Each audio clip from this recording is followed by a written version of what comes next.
Hi, everyone, and welcome to the first Alfond Happy Hour tour of the new year. I'm excited to be here with you guys today. So we're trying a new platform where I can't see any of you or hear you, but we do have a comment section. So feel free to say hi and let me know where you're from. I'd love to know who's with us today. And also, as we get underway with the tour, I'll be asking you just some questions, and I would love to hear your thoughts and ideas on the matter. So is anyone here with me today?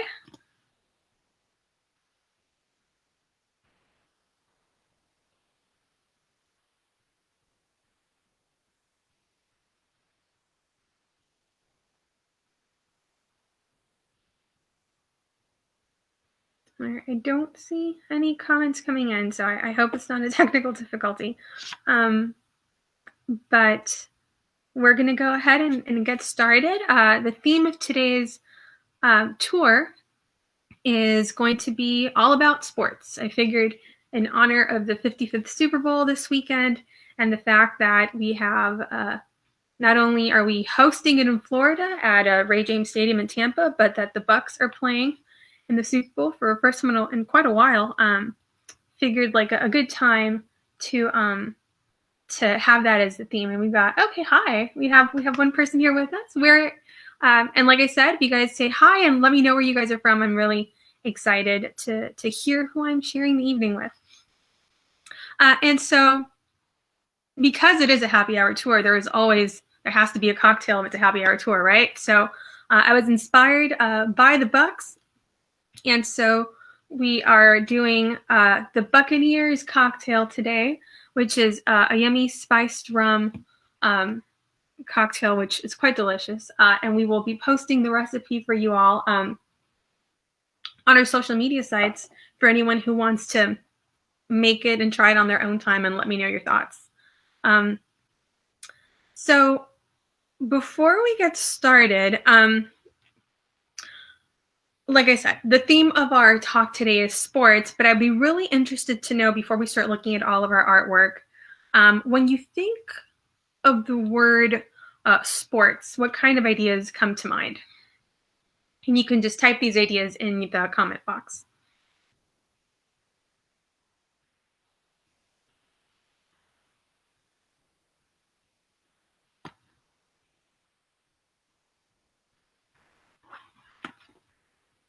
So I think most people would typically think in terms of sports, they would think like entertainment or for me, I instantly go back to grade school and thinking of like, if not just the collegiate teams, but also like the recreational sports that you would play, whether it was kickball or dodgeball, which was always great fun. It was a break out of class, right? In any case.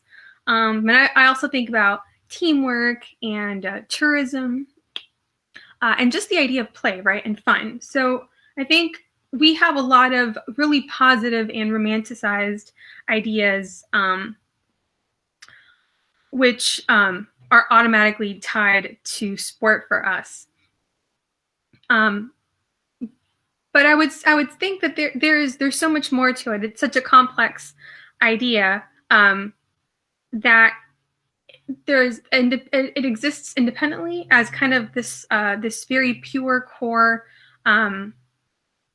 experience of sport, but it also lives within a much larger and broader context, right? It's I don't know if you guys ever saw the movie. It's back from like 2000 called What Women Want. It starred Mel Gibson and Helen Hunt. But the premise of the movie doesn't really matter. But there's a part at the end. They're an ad agency and they're working on a campaign for Nike, the women's division, and they're coming up with a really great tagline. And they come up with no games, just sport, right? So it really kind of essentializes that same romantic notion. But we're going to focus on the game part, right?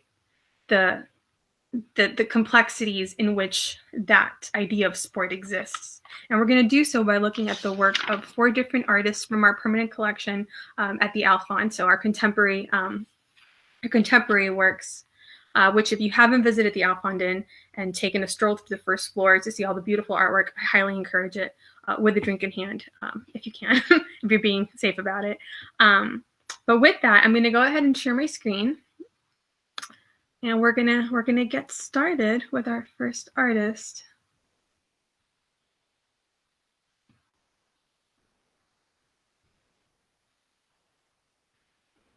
And so here we have Man Circle Balls from 2012 by Elad Lassry. And Elad Lassry is an Israeli artist from Tel Aviv. And in his work, he focused largely on photographic images and film, describing his practice as one which is, he says, consumed by pictures. So overall, his work takes great interest in old magazine advertisements and other forms of commercially sourced images, Hollywood headshots, for instance, many of them specifically from the 70s and 80s. And with this image, we see that inspiration. It definitely has a headshot feel, almost kitschy, and it definitely very vintage looking down to the design of some of the balls. And so these photographs are not always sourced images, but sometimes ones that he takes himself in the studio of friends or other artistic collaborators. But the interesting part there, whether it's a sourced image or a studio shot, is that the image itself, or rather the subject, does not come through as a portrait, but rather it almost comes through as a form of still life. So this begins to create a pretty interesting conversation about the photograph's role as an index, right? And how, or rather asks us how photographs are understood when you consider the fact that photographic images and visual images are ubiquitous, but at the same time, because of their materiality, quite singular. And so it's kind of this duality that makes Lassry's practice a bit of a puzzling one, right? In a conversation a while back, I think it was from 2011, he was asked to kind of explain his process and how he approaches photography itself. And so he starts explaining that his approach is very mindful of this post-colonial idea of the loss of the author and how location and index of an image has kind of lost its meaning in modern traditions and the modern ideas and practices of photography. So, what does it really mean to create a photograph now?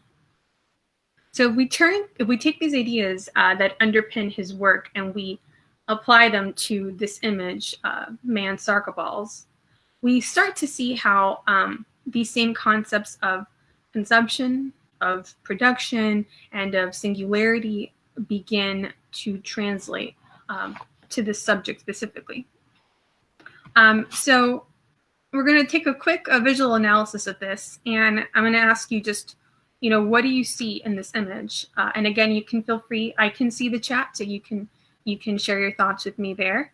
But if we start to break this image apart, the most obvious thing is that we see a man holding soccer balls, right? We've got this guy who is, confronting the viewer, he's smiling, and he is holding, it's like 1, 2, 3, 4, 5, 6, 7 balls in every direction that there could be one in this frame, right? But if you start to look at it a little more, I know that the dimensions aren't listed here, but it's about the size of a magazine page.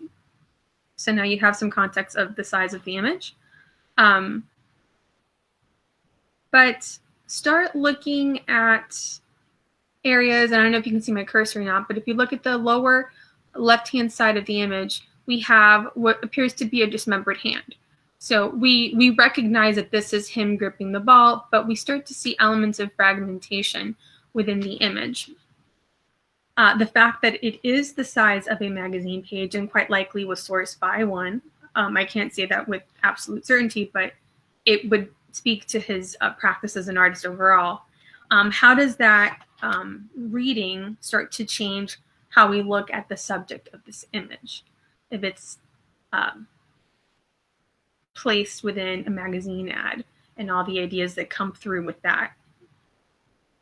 So part of his practice, again, when it comes to subjects, is that he never really treats any humans or any people that are featured in his photographs. They're never really treated as main subjects.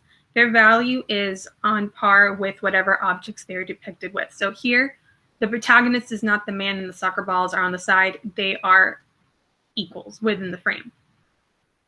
Speaking of the frame, if you notice, this is encased in a thin blue frame, the same color blue as the background of the image.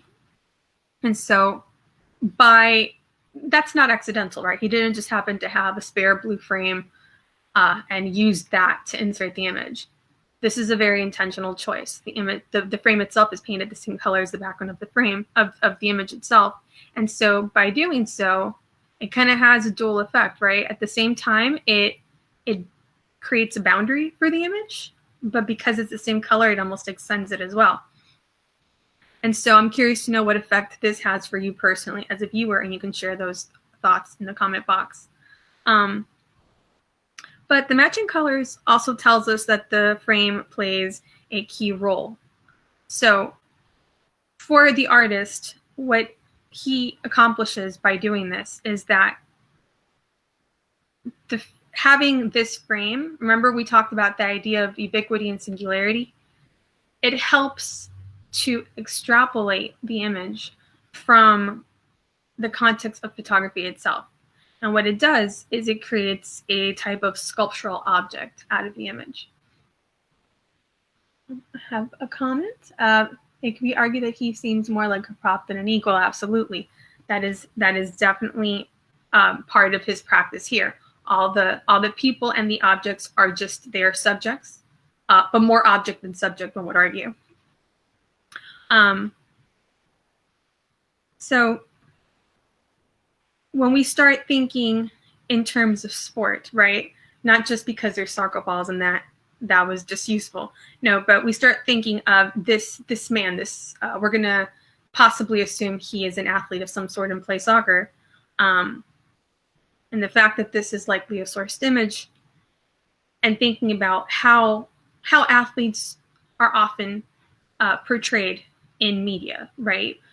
We are constantly looking at images and advertisements that feature athletes, and there is an element of objectification of these athletes that begins to occur within this sphere of advertisements.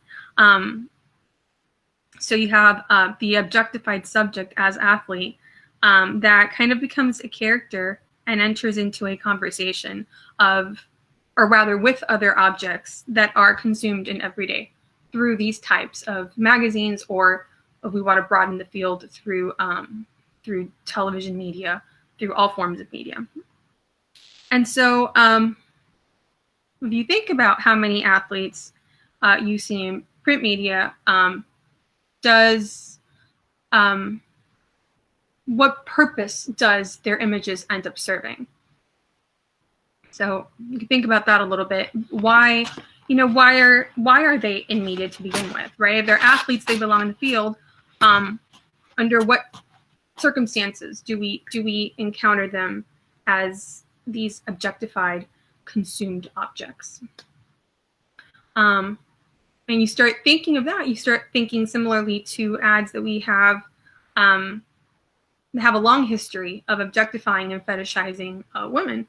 So we start seeing like a parallel there, where this happens now in the case of athletes too, whether you look at it through the lens of an athlete as an arm of a larger franchise to which belongs, or if you look at it as the athlete through the lens of celebrity.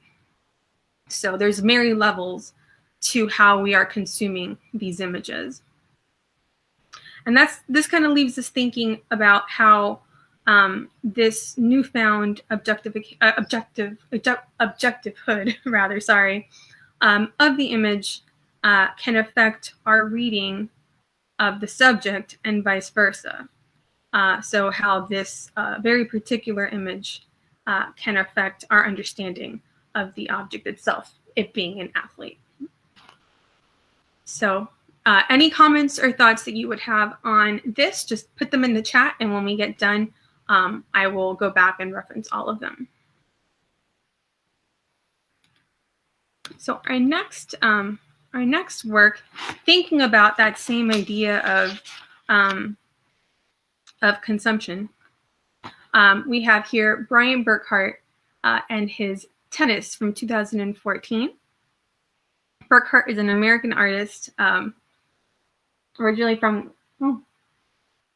Staten Island, and I feel like he's lived many lifetimes and many careers at the same time, and his artwork is definitely informed by all of his interests and all of his past work experiences kind of compilated into one big practice, which I think is really interesting.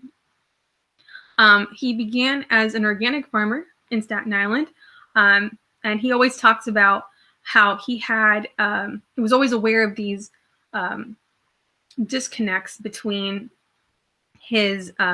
between things and ideas, whether it was, his own ideologies, but then his practices. He references one instance where he was always really curious about the fact that as an organic farmer, he would go to farmers markets, but then he would bring all his produce in these plastic baskets, and he'd take things back in plastic baskets. And so he's like, oh, that doesn't match up like what I do. But he always thought about these things beyond his own work as a farmer. At the same time, he is he's an artist, but he's also a jeweler. He makes accessories. He was actually, I don't know if you guys remember, I don't know if it's still on or not, but Project Runway, it had a spin-off called Project Accessory, and he was actually the winner back a couple years ago. And all of these experiences he brings to his artwork. And this series in particular, it's his leather series. He's got the tennis rackets that we see here. He also has one that are a pair of boxing gloves. He makes an axe. He has a whole line of vests that he makes as well. And they're incredibly interesting, right? So what we're looking at here, another quick visual analysis, we've got two tennis rackets in the brown and gold, very famous pattern by Louis Vuitton. The one on the left is obviously vintage. It's a little older. And then the one on the right was made by him quite meticulously, I might add. And the two pieces are hung and suspended within like a display box, within a glass case. And so when we look at this Louis Vuitton pattern, whether you know it by name or just by sight, what kinds of associations do you instantly make with the pattern, or with the rackets for that matter?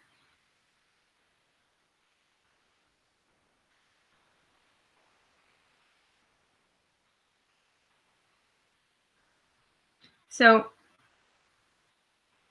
when you start thinking of this very, very expensive brand, whatever it's on, a racket, a purse, a pair of shoes, it instantly starts to really talk about luxury goods, and that idea of exactly luxury. Thank you. And so I would argue, if you think of the sport of tennis itself too, it's a sport that we see often portrayed in films that are centered around country clubs and, the upper echelons of society. It's their leisure, their pastime. And so when you put these things together, it creates a really interesting conversation about these almost two obsessive cultures. You have the sports culture, and you have the fashion culture that kind of merge to create this bigger conversation. But the fact that they are hung, right? So these are not being actively used. They are hung and displayed, and so that introduces a third party into this trifecta of cultures, which would be the art collector, right? So the art world. And so how do these three things coexist? You know, what bigger message is being relayed here? Burkhardt has, in addition to these tennis rackets and the boxing gloves, we see him use these luxury brand patterns in other pieces of work. So, like I said, he has a background as a farmer, so he has a big interest in nature. And so, one of the projects that he worked on, which I think is an interesting juxtaposition to this, is these large leather butterflies. And butterflies are made of the same patterns. There's one that's Gucci, there's one that's Louis Vuitton, there's several others. But his thought process with those is that these brands are resulted from our modern society, right? But prior to modern society, you had the natural world, and slowly modern society encroached upon it. And where once it was living or carving a space for itself within the existing natural world, now it's kind of the opposite, where the natural world is trying to adapt and live around modern society, which is basically what has taken over. A bit of a tipping of the scales, and so that's why these butterflies are made in these patterns. So I think what it's speaking about is him looking at relationships that develop between different types, environments and ecosystems, whether they be natural environments and ecosystems or cultural ones. So with tennis, this piece that we're looking at, this really got me thinking about how the fashion industry is inserted within sports. So it's that trifecta that we were talking about with the art collector, the fashion world, and sport. But if we remove the art collector for a second from that conversation, and we just look at the relationship between sport and fashion, there's an interesting dynamic that has developed there, where sports industry itself really, and players, whether it's through college teams and different like athletic associations like we have with Oregon and Nike, being obviously always partnered, or with Under Armour, you have this idea of the athlete as a spokesperson, right? So they become, in a sense, branded, or become extensions of commercial brands, where now their bodies are the objects that carry and proliferate these brands to audiences, right? So there's a power there. It's an interesting relationship. And so this kind of, if we think back to the work we looked at before, it informs those same ideas that we discussed with the athlete as object. And so I ask you to consider this, and again, you could answer now, we can discuss it at the end. But how much do these sponsorships that are not always brands, I mean, not always fashion, but brands, right? So this idea of branding, how do these sponsorships contribute to the creation of an image in relation to the athlete, right? Because anytime that you are taken up as a spokesperson, specifically looking at athletes here, you are now part of the media, right? They are constructing your image. They are creating a narrative for you, one that, we're speaking contracts. If you break, you get dropped, right? There's negative ramifications to it. But it's an interesting relationship to think about, and it is very much a part of how the sports industry works. So think about that, and please share your thoughts. I'm really excited to read what you have to say. So moving on to our next work, we have one of my personal favorites from our collection. And this is by Willis Thomas. It's called The Cotton Bowl from 2011. So Thomas is an American artist. He's from New Jersey. And his art, I think his background really comes through in his work. So he has a background in photography, but also in African studies. And this really leads to a very poignant body of work that is really well thought of conceptually, and approaches everything with a tightly placed finger on that intersection between history, the Black experience, and Black representation.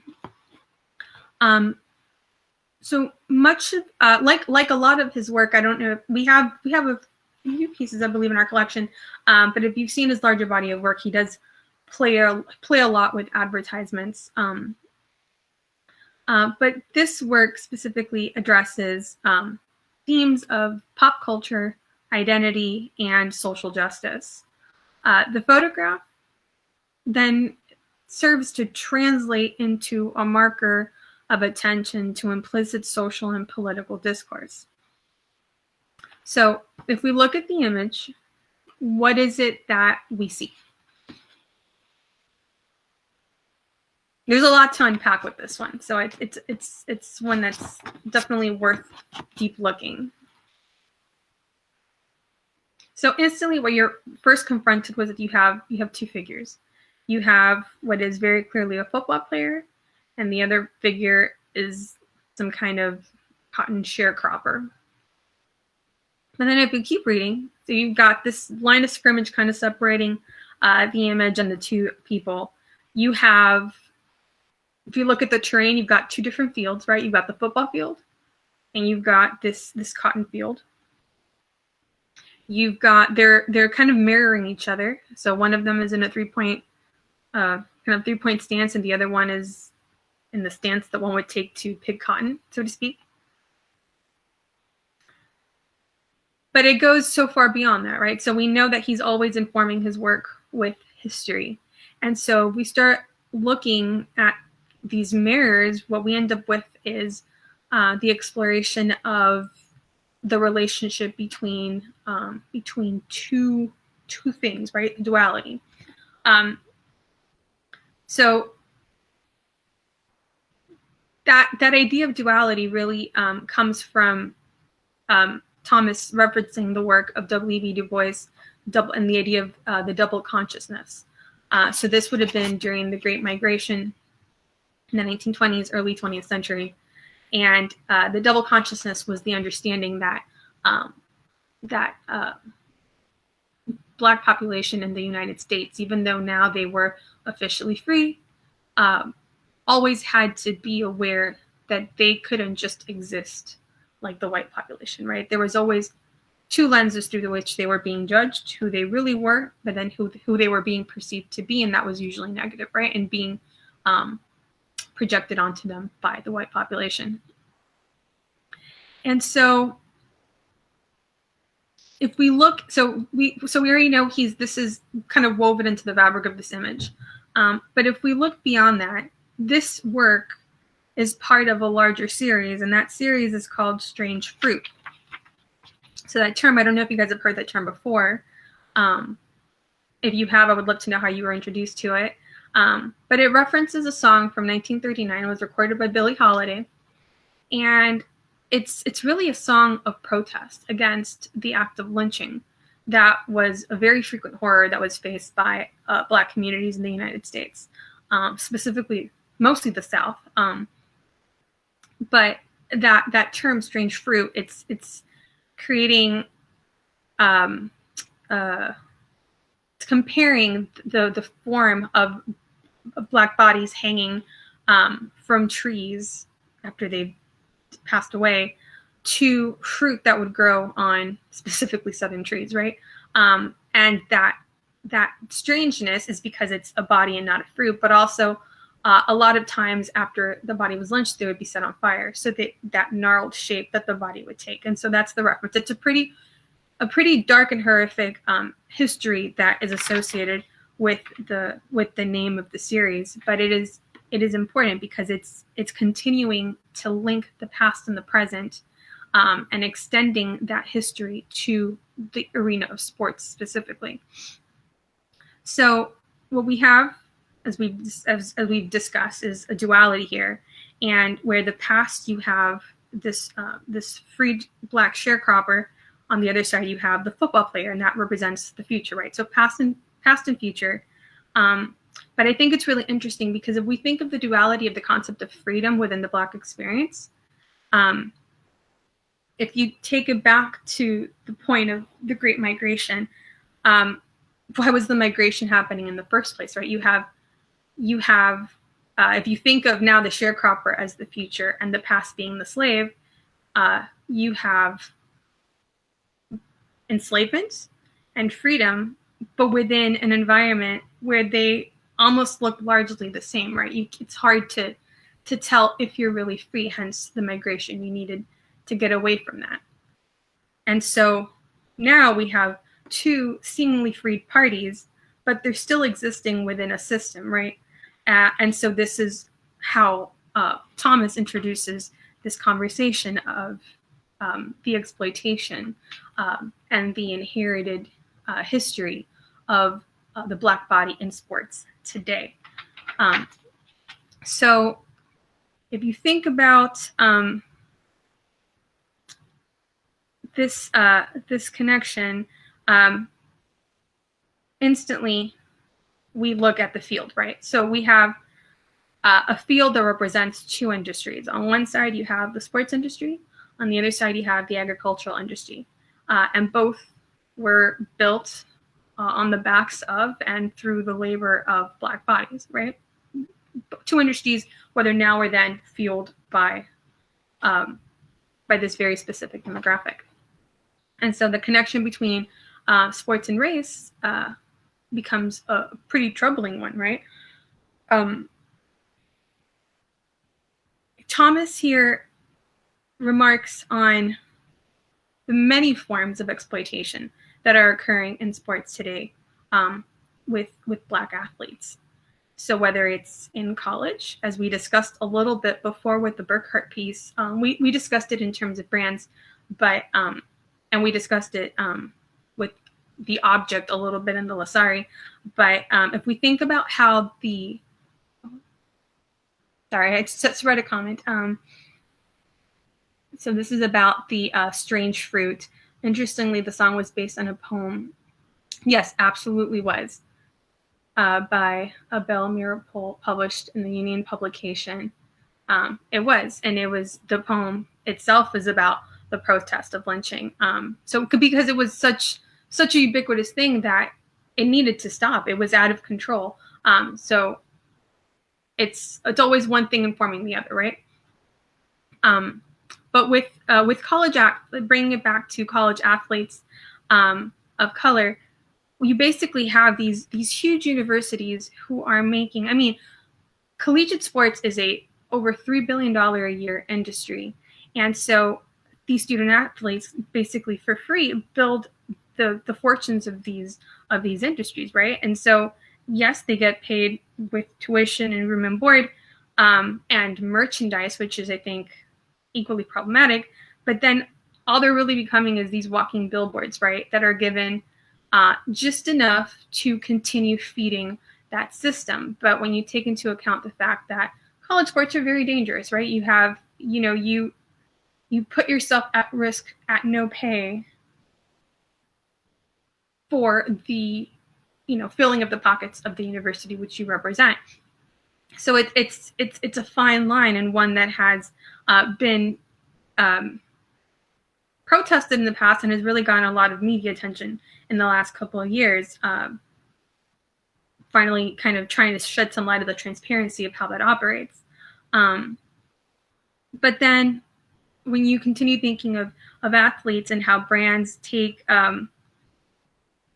Black athletes as spokespeople, as we mentioned before, and again construct them commercially to then be consumed by audiences who are pretty general audiences, then again you have a continued feeding of systemic racism. For college, within college sports, there is, and I can't remember the historian's name, but I remember reading a pretty infamous Taylor. It'll come to me, but I'll put the name in the chat if I remember. But he made a connection between the football field of colleges and said that there was a mistaken width of the plantation on these college fields. So that's a pretty bold statement, right? It's a really heavy thing to say. Particularly down to that. Yes. So the one of the comments speaks about the blacked out background and how it makes it feel timeless because it is suspended, right? We're connecting histories that transcend a specific time period because what we're seeing is a recurring, just a modernization of the same story, and that's why and that's why Willis Thomas and other artists that have spoken out about the exploitation of Black athletes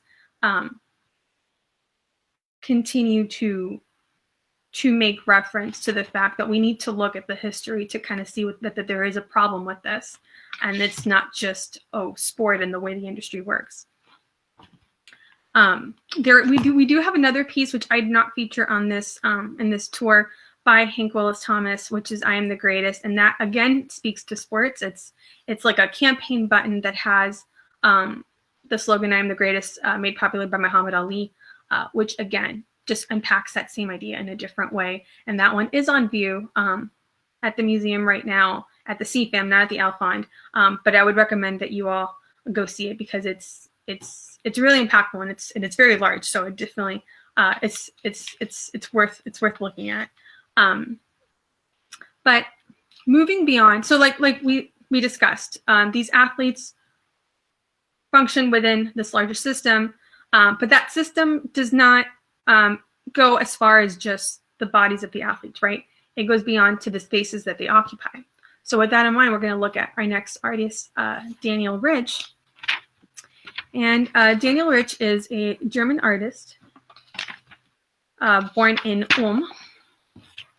And growing up in Germany, he lived during the fall of the Berlin Wall and the basic disintegration of the Soviet Union. So, from the get-go, he is impacted and really interested in the relationship between society and the spaces that they occupy. Taylor Branch, thank you. Yes, that was the historian Branch, but I could not remember the last name that mentioned the bodies before. So if you want to read his comments, they're very good. They're worth reading, and that's for the piece that we just looked at. So with this image by Daniel Rich, so he's always thinking about societies and their relationships, and that's just kind of how his worldview is shaped. And he draws his artistic focus to themes of history and of place specifically. So as we can see here, he creates a lot of pictorial spaces of architecture, so drawn to these types of paintings because of the presence of the built environment and how it can act as a kind of symbol for religious issues, political issues, and different types of social systems. So normally he works from, like we've seen with almost all the artists featured today, he works from photographs, tracing the photographs. He enlarges them, makes a photocopy, and traces them onto a transparency, and applies a vinyl mask that is applied. And then he kind of, through a long process of stenciling and drawing, creates these very large works. As we can see, there are also lots of colors in this work, and this is actually probably one that has a lower amount of colors. Others have as many as 300, but he develops like a system of assigned numbers for each color, which is usually pre-mixed, and then on the enlarged copy that is made, he kind of draws in the numbers where each color is supposed to go. So it's a really advanced system of painting by numbers. And the works usually take between 2 and 3 months to complete. And so when you look at them, and we have several other in our collection that you should look at as well, they're really fun, right? They're really fun, they're colorful, and they kind of, they speak to how his style and approach recalls the pop art movement and Warhol's practice of image appropriation, right? So we've kind of discussed how he kind of sources images either from he takes them from films, from newspapers, from internet image searches like Google and stuff like that. And so just like a lot of the pop culture, the pop art artists did, and the artists that came after that were of great inspiration to him, he chooses silk screening as his method. And so that's what we have here. But despite the fun and the colorful palette, they belie pretty heavy ideas behind them. So this image that we're looking at specifically, called Stadium, is an image of the Oita Bank Dome in Japan. So it is a stadium in Japan. And when we think of, I mentioned before that he focuses on painting it's his area's pictorial architecture. You know, what is that draw to architecture that he has? And so what he basically says is that he's drawn to it because he always thinks of architecture as carrying a narrative of power to some degree, and serving as an icon for this this perpetual race for global domination that countries or cities have, right? Every time we build something, you build it to prove that you can, or to gain notoriety, or to achieve something. And when you start backing up and looking at those achievements on a larger scale, you start inching towards these ideas of international power, the race for something, right? So building these buildings that he paints, I know we're looking at a stadium right now, but he also paints hotels, he paints skyscrapers, I don't know what I just said, skyscrapers, sorry, government buildings, communication towers, types of cultural institutions. And so with this one, Stadium, you know, what kind of stadium are we looking at here? So if we look at the bottom left, you see like a patch of green. So I assume it's some kind of, you know, sporting stadium. That would be a pretty obvious connection to make. But also the most obvious thing is that it is completely empty, right? There's not a soul to be seen anywhere. And so how do we interpret that? How do we interpret an empty stadium and the idea of power? And you can put those thoughts in the comment box. So by being devoid of any kind of human existence, this lets us explore the interaction that exists between this urban space and the stadium's architecture itself, and how those two things can tell the story of our lived experience, and then the politics that exist within that narrative that is part of this relationship. So like I said, this is in Japan, and it is it's a huge stadium. It has a capacity to hold 433,000 people, which is a lot of people. And it has hosted some of the largest sporting competitions in the world, among them the 2002 FIFA World Cup. So if you start thinking of sports competitions on a very local or national or even international level, you start to realize that the industry is a social structure, right? So the stadium is part of, is connected to tourism brought in through sport. And that is itself an industry, right? And then as an industry, it is a social structure that holds quite a bit of power. We see this when we have cities competing to host competitions, as you know, that act of being chosen to host whatever competition it's supposed to be is a win, right? That's an honor the city, and it indicates that that city or country, if we're thinking in terms of like the Olympics, sometimes the country is honored, not just the city. That holds power, that holds relevance for that city or country within the bigger global stage, right? And it says that you're a dominant player and a force of any kind. And we have it with college, not with college sports so much, but when sports, like with the Super Bowl, when cities put in bids to host that game, we see it with the Olympics. You see it a lot.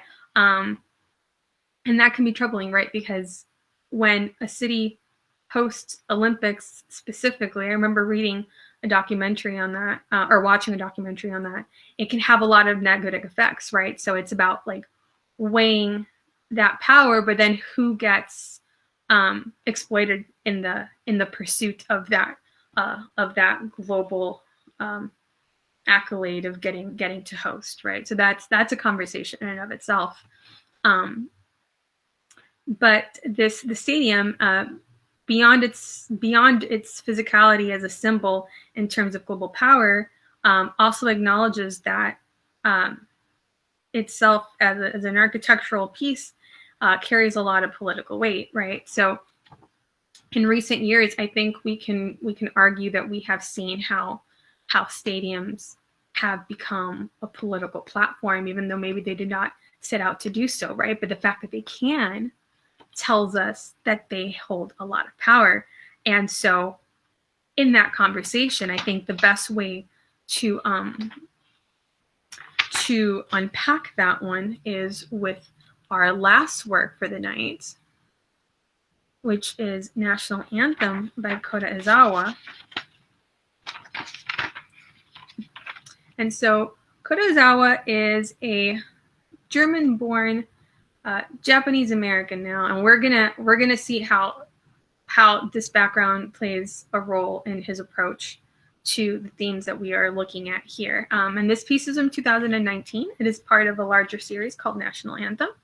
And the specific still is of the it's called this specific still is National Anthem Washington Redskins, which is now the team formerly known as they did change their name since then. And so, like many of the artists that we've looked at tonight, he appropriates images from the media. So these are broadcast images taken from the protests that were linked to the NFL against police brutality and the discrimination against people of color.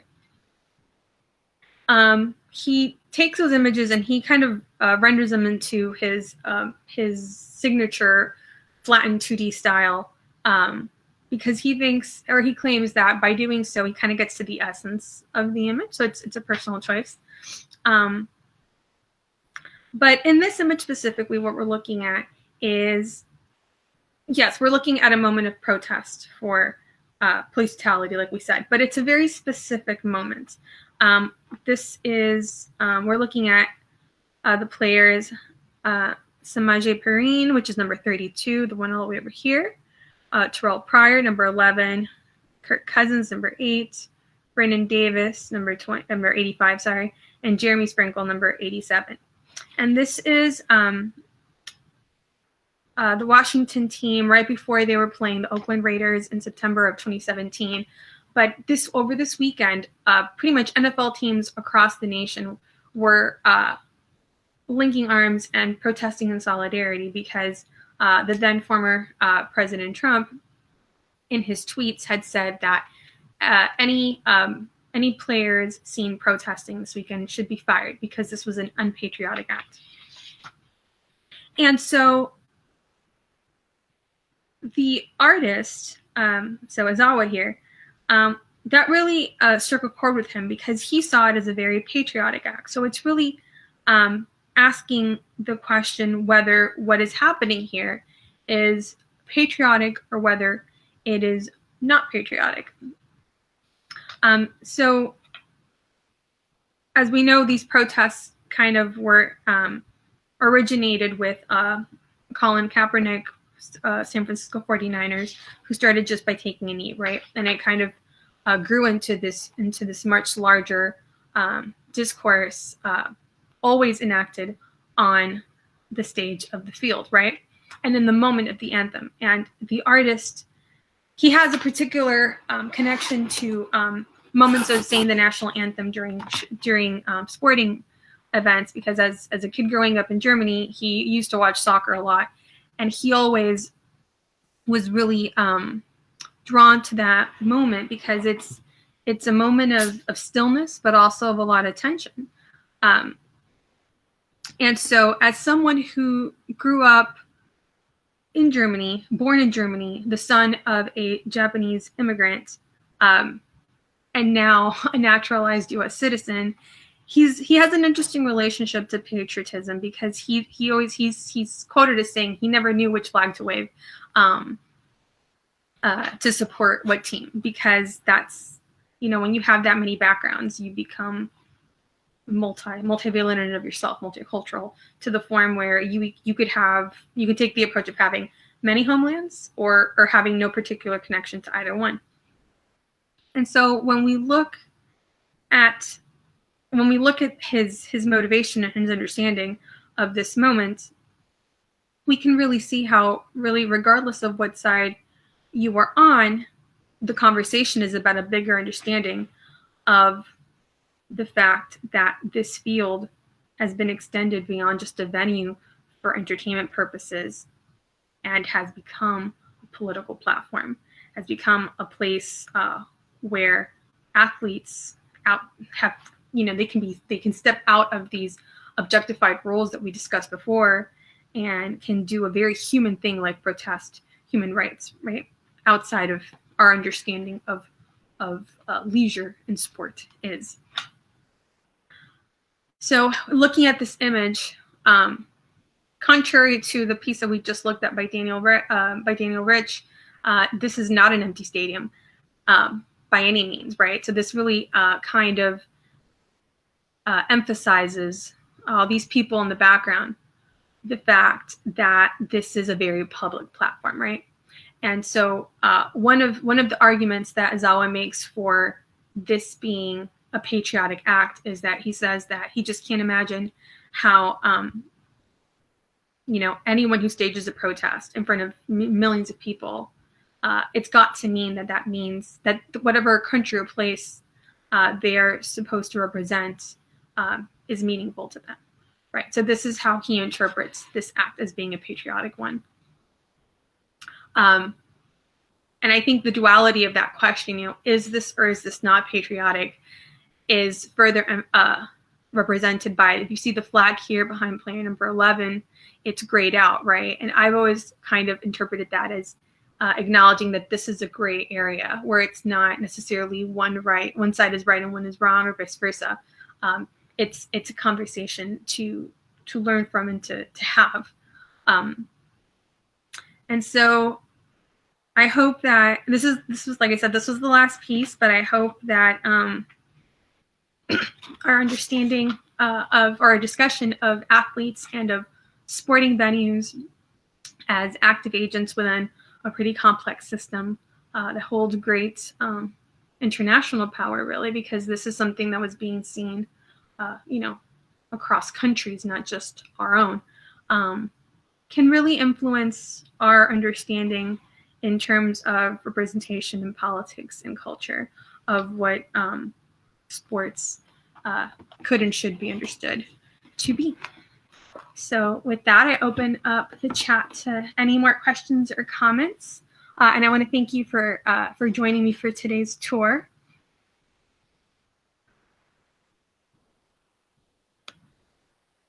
So if you have any questions or you want to share your thoughts, I'm happy to hear them. I think there's a bit of a lag with the video, so I'll give it a couple of minutes.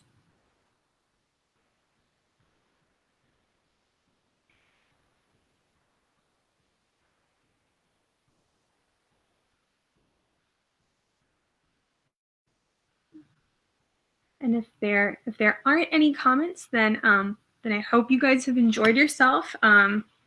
and that you have fun this weekend if you're watching the Super Bowl. Hopefully the Bucks bring home a victory for the state of Florida. That'll be exciting.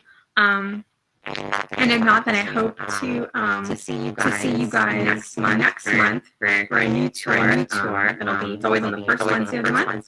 So check our social media channels and our website for more information as we get closer to the beginning of March.